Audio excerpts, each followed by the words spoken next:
গরমের সময় কোনো কিছুই তেমন খেতে ইচ্ছে করে না। এইভাবে যদি চিংড়ি মাছটা রান্না করে খান তাহলে চেটেপুটে খাবেন। তো আসসালামু আলাইকুম এভরিওয়ান, কেমন আছেন আপনারা সবাই? আশা করি আলহামদুলিল্লাহ অনেক অনেক ভালো আছেন। তো আমার ফুল ভিডিওটি দেখে অবশ্যই পাশে থাকবেন।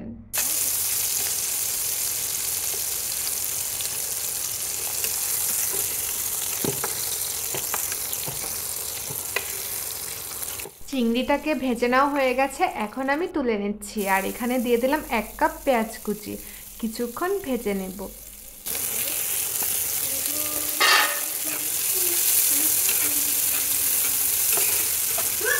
চিংড়িগুলো দেখে কি মনে হচ্ছে বলুন তো? দেখে ইচ্ছে হচ্ছে না যে কপ করে তুলে খেয়ে নিই? হ্যাঁ, তো এদিকে আমার পেঁয়াজটা ভেজে নেওয়া হয়ে গেছে। এখন আমি 1 চা চামচ আদা রসুন বাটা দিয়ে দিব, দিয়ে কিছুক্ষণ ভেজে নেব।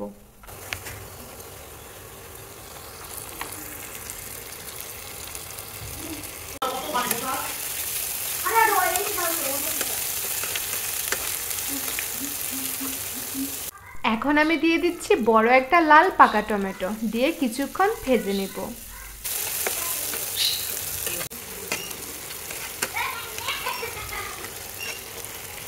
ভেজে নেওয়া হয়ে গেছে, এখন আমি দিয়ে দিচ্ছি 1 চা চামচ হলুদের গুঁড়া, 1.5 চা চামচ মরিচের গুঁড়া আর স্বাদ মতো লবণ, দিয়ে কিছুক্ষণ কষিয়ে নিব কিছুটা পানি দিয়ে।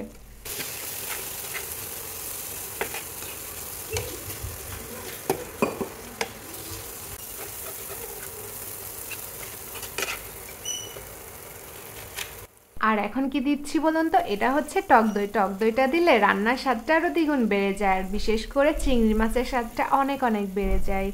তো কিছুক্ষণ আমি নেড়ে চেড়ে নিব।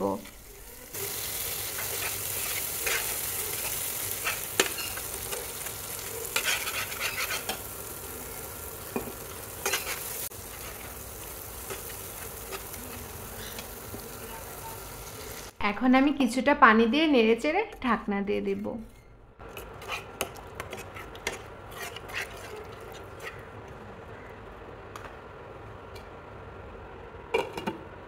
ঢাকনাটা আমি উঠিয়ে নিলাম। এখন কিছুক্ষণ নেড়ে চেড়ে আমি চিংড়ি মাছগুলোকে দিয়ে দিব।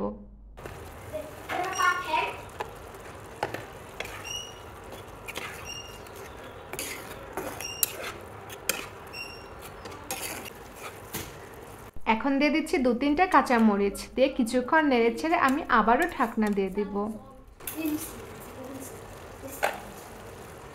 কিছুক্ষণ পর ঢাকনাটা উঠিয়ে আমি আবারও নেড়ে চেড়ে দিব। আর হ্যাঁ, আমার ভিডিওটা যদি ভালো লেগে থাকে তাহলে অবশ্যই একটি like, comment, share and follow দিয়ে পাশে থাকবেন।